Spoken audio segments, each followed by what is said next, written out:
These are copper sheets. Oh! June 7th, a hurricane in Moscow this weekend tears off roofs, destroys skyscrapers, and knocks down Muscovites. Moscow was engulfed by a hurricane and the flood of the century. This weekend, Moscow City was blown apart, roofs were destroyed, and Muscovites were screaming. 18-0 Muscovites were left without power. What was said about tornadoes? What about the tornadoes?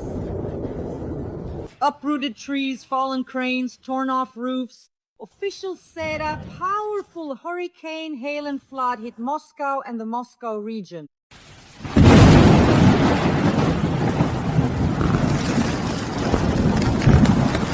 A live report from the scene.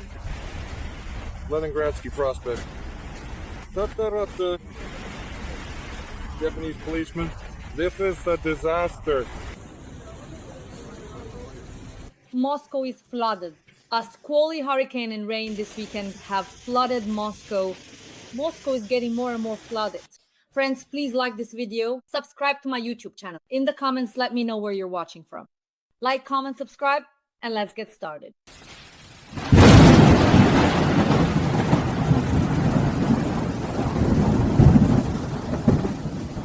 And summer arrived in Moscow unexpectedly and beautifully.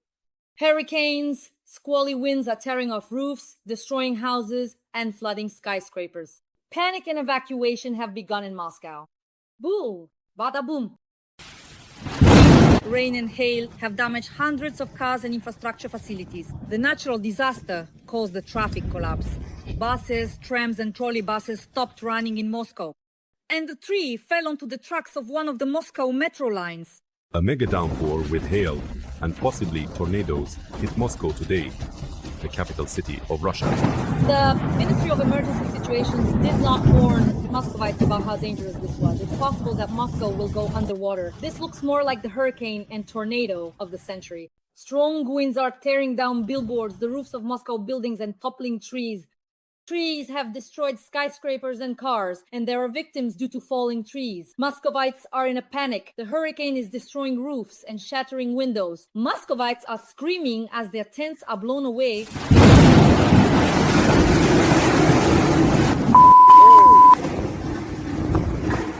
Listen, this is probably the best story I've ever had. And it's wiping Muscovites off the face of the earth.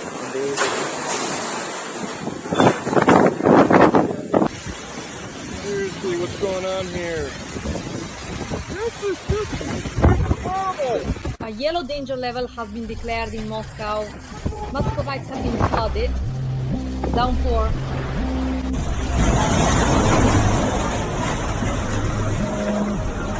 They're literally being swept off the face of the earth. The wind is tearing apart the tents. Muscovites are screaming.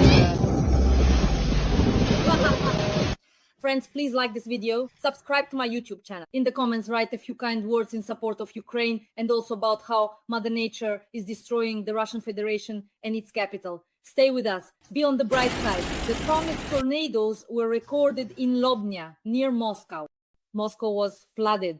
Moscow and the surrounding regions were hit by squally winds and rain this weekend. There is a thunderstorm warning there. Orange level of danger in Moscow. Boom!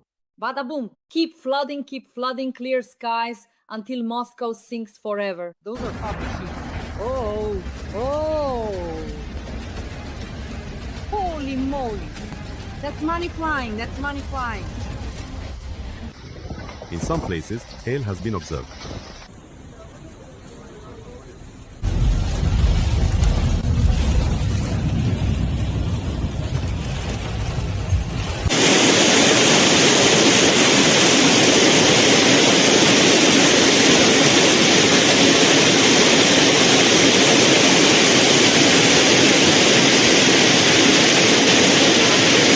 Friends, a squally wind, thunderstorm, Hurricane Muscovites are furious. The wind is tearing roofs off houses, windows are smashed against trees, cafeterias, and new local buildings are being destroyed. Did anyone get blown away to their death, Vanya? And the windows are shaking.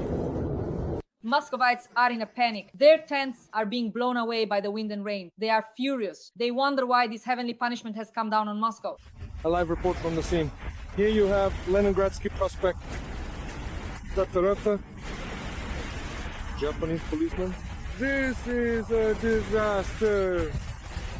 They don't clear away the deadwood, guys, but what are people guilty of now, huh?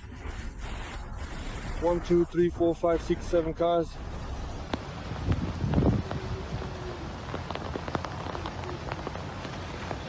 This is the boomerang.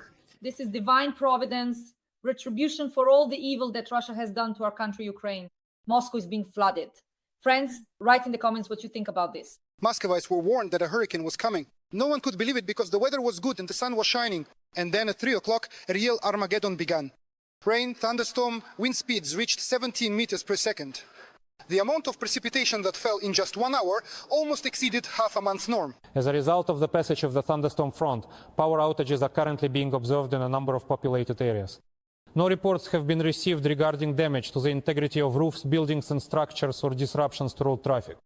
These weather conditions are expected to persist across the Central and Volga federal districts for the next 2 days. It's like a huge crater from an explosion well. That's how big the tree that fell was. Here's another one. Broken trees fell directly onto the children's playground. And the wrath of God is intensifying. Hail has started in Moscow. In some districts of Moscow, heavy rain has begun. Residents of the capital have also posted videos of the hail. Stones from the sky are destroying Russians. According to the Yandex precipitation map, a torrential downpour and hurricane are hitting the southwest and south of the capital, while in the center and also in the northeast of the Moscow region, there are walls of rain and hurricanes, particularly in Vinoye and Korolyov. The Ministry of Emergency Situations has issued a warning about thunderstorms and gale force winds in the Moscow region. There is a yellow hazard level there. Venya is there. There is panic in Moscow, the hurricane of the century in Russia. Devastating fires have left thousands of Russians without electricity, heat, or homes. Everything is burning. Everything that can possibly burn is burning. Can't see anything. This is just my whole life. So much has been invested here, and now it's all gone. Look, cars are fleeing because their tires are melting from the fire. I don't have my passport. We have nothing left. Everything we had burned down. We only managed to save ourselves. It's karma. A state of emergency has been declared in Russia. More than 150,000 Russians are without electricity. A large-scale evacuation has begun. The roads are blocked, everything is closed. There's nowhere to escape.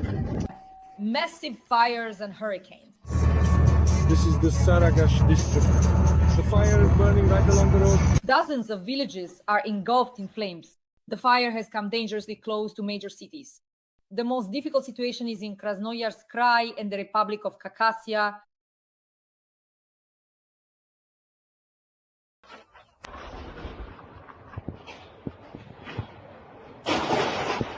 They're honking. Let's run because the flames are coming toward us. Oh Lord. Just like that, right here. There it is, the flames right next to us. People are being swept away, houses are being destroyed. A hurricane-force wind has hit several regions of Russia at once, and powerful fires are devastating Siberia. This is literally my whole life. So much has been invested here, and now there's just nothing left.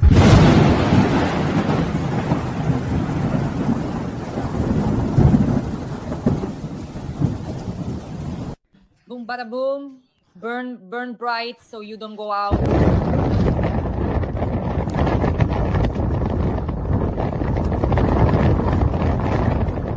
Friends, please like this video. Subscribe to my YouTube channel, Dasha. Write a few kind words in support of Ukraine in the comments and let us know where you're watching from.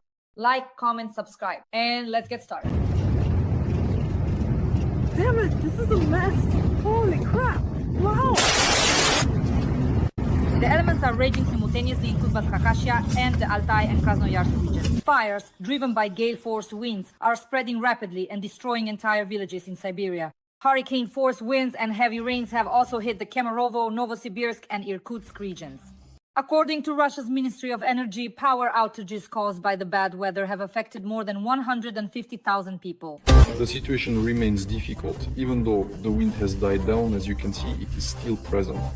Moreover, according to the forecast, over the next 7 days, wind speeds could reach up to 20 meters per second, which is more than enough to cause steppe fires. That's why I want to once again urge all our residents to be extremely careful with fire.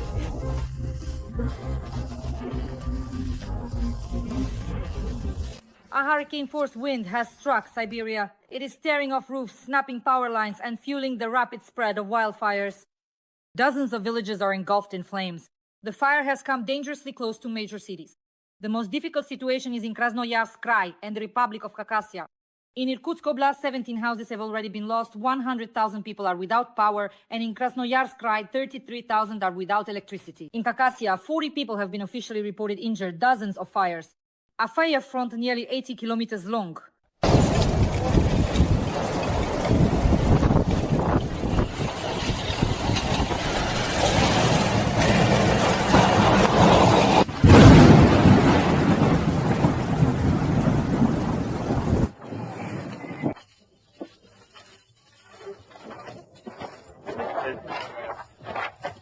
Landscape forest fires are raging near Abakan and Minuzinsk. The fire is approaching homes, people are being urgently evacuated, and those who remain are being told to fight the flames with shovels, according to the Telegram channel CHTD.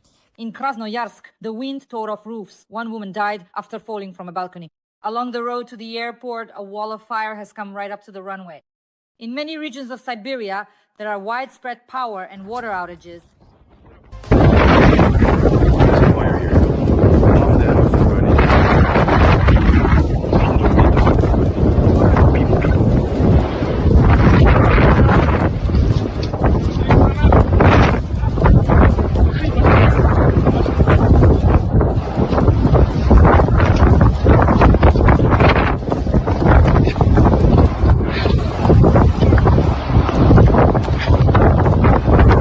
Every voice matters. Join our community, support independent journalism and help us bring you the truth from Ukraine.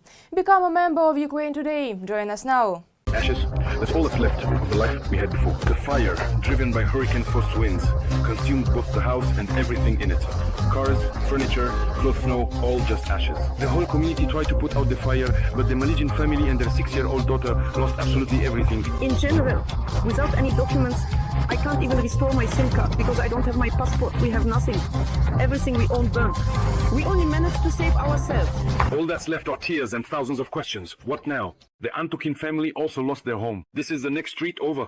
Victoria is the mother of 2 underage children. During the hurricane, they took shelter with relatives in Abakan. Now, essentially, there's nowhere to return to. Just ruins in the lonely frame of a stove. The roof caught fire, and that was it. In 5 minutes, everything burned. The dog burned, the chickens burned, all the buildings, everything.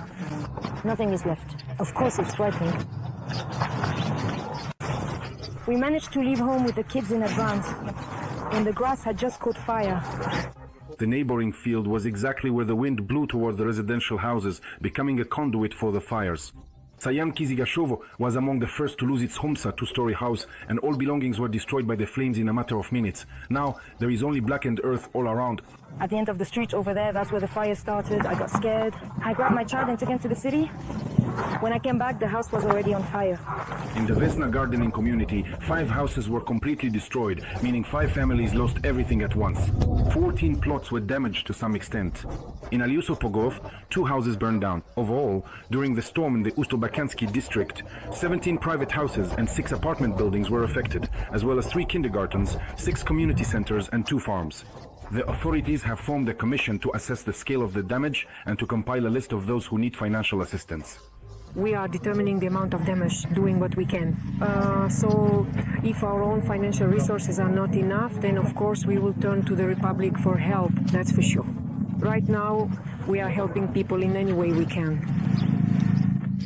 If someone has nowhere to stay during this difficult time and has no relatives, we provide them with social housing. As for the causes, of course there are many factors involved. These include hurricane-force winds and the fire prevention measures that the authorities should take in advance, or alternatively, the neglect of such measures. Abandoned plots overgrown with dry weeds pose a major danger at times like these. However, each of these plots has its own owner. The strictest measures will be taken. We have already exchanged information with the prosecutor's office of the Ustabakan district. We will be preparing documents to carry out municipal land inspections. Obviously, for many residents of Khakassia, the recent hurricane and fires were a real shock. The terrifying and uncontrollable force of nature turned into a dreadful inferno. Now there's a new scourge, this time with a very human face. At night, people have started noticing looters. They saw that we were watching them, so they backed up. Sometimes they turn off their headlights, then they drive up and turn them on, then turn them off again. And then they turned around and shone their high beams right into our windows. Basically, they're checking to see who's home. For the authorities, one of the main tasks right now is assessing the damage and helping those affected. Anyone who cares can help with this. On the screen, you can see the personal number of the head of the Ust-Abakansky district and the Unified Emergency Dispatch Service. You can call to get more details. People with children have been left with almost nothing, so any help here will not go amiss. And it's easier to get through hardship together than alone. Konstantin Kravtsov, Karim Tuguzhekov, Vesti Khakassia.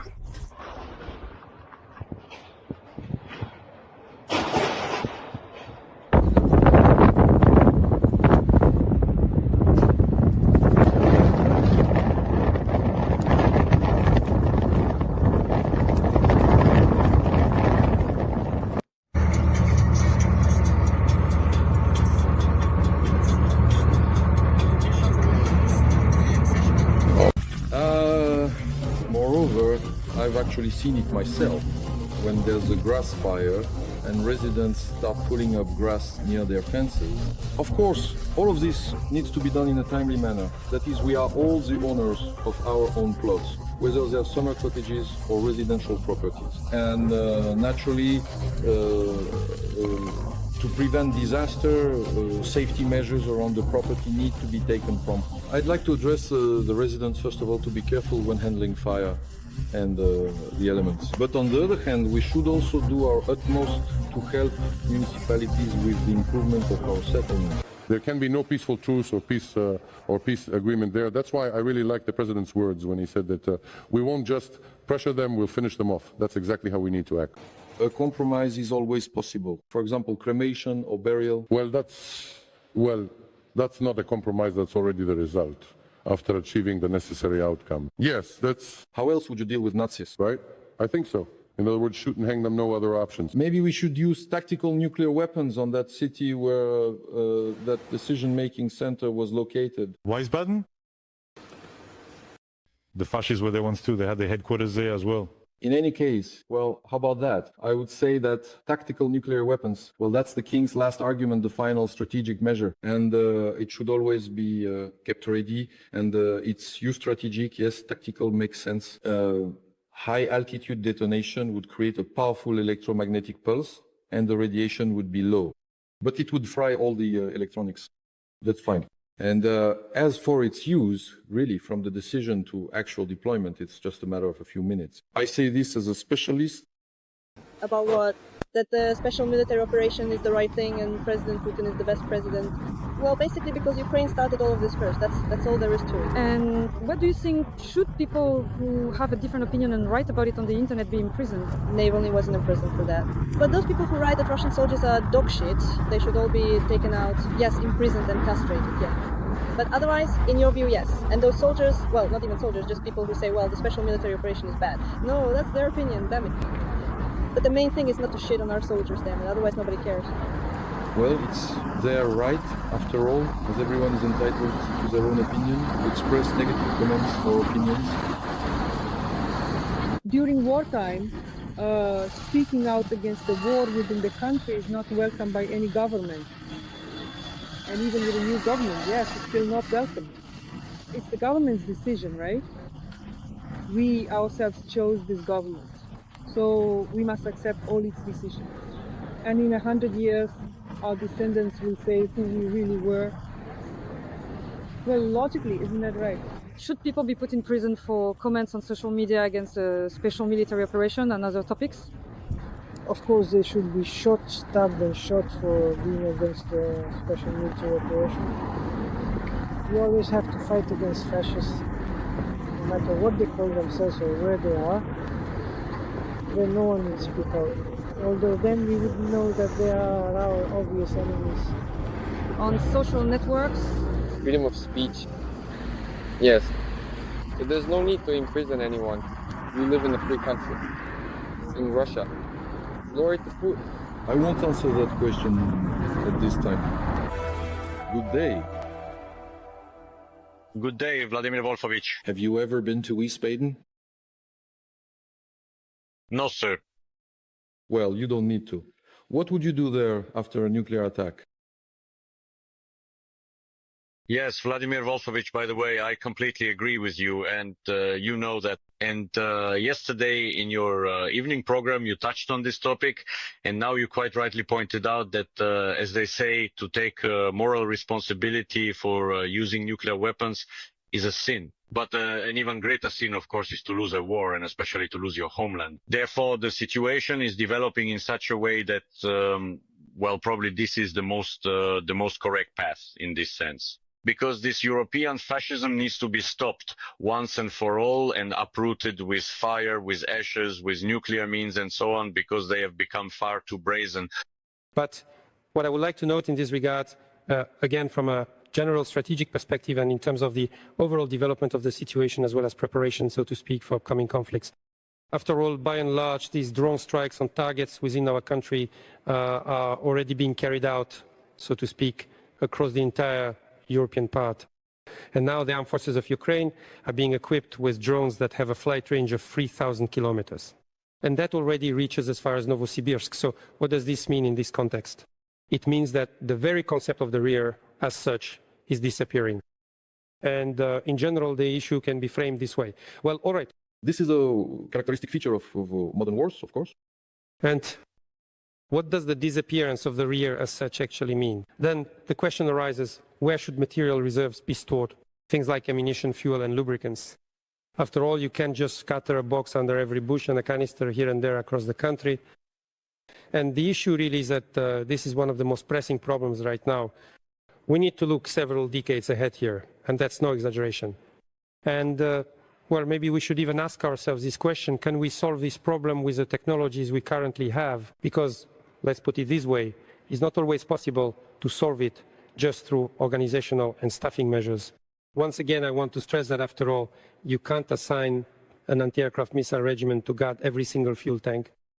Basically, this is a problem that needs to be discussed at the broadest levels, both openly and behind closed doors, because, well, the outcome of future conflicts depends on it, so to speak. It's simply about the resilience of the state during armed conflict. This is just the Ukrainian side for now. I'm not saying who will be involved in the next war, how it will all unfold, where it will happen, or in what way. What's important to understand here is something else. For example, right now, strikes are being carried out on fuel and energy infrastructure sites. After all, there are quite a lot of such facilities in the country, and the entire functioning of life, the viability of the state, depends on them. You've corrupted the children, and you shoved the first piece of them. Now, check yourselves. You sit down at the table. At the table, let's say, grandma has cooked borscht. At the table sit her daughter and her husband. That is the son-in-law of the grandma who cooked the borscht. And the children are sitting at the table too. The first bowl is served. Who does grandma serve the first bowl to? If it's to the children, then she's a criminal. If it's to her daughter, then she's a double criminal. The first piece and the first bowl go to her daughter's husband, the man sitting at the table, the father of her grandchildren. Then to her daughter, then to herself, and then to the children. What do? You shove all the sweets into your puppy's mouths, who then grow up into dogs and turn on you, start using drugs, sleeping around, indulging in debauchery, losing their minds, and jumping off rooftops. Why did they do that? Why? We kept coming to Ukraine all the time. Why the hell do we need it? We live peacefully, and we will continue to live that way. Do we consider that this 30-day truce has already begun, or will additional preparation be needed? We believe that this truce, which was proposed by the President of the United States of America, has already been violated by the Kyiv regime. How the American side is at this point in time going to deal with this crazed terrorist rabble, well, as you might imagine, that's a very big and important question. I can only welcome such terms. How they are going to rein them in again, at least into some kind of pen or channel, that's a big question. You understand?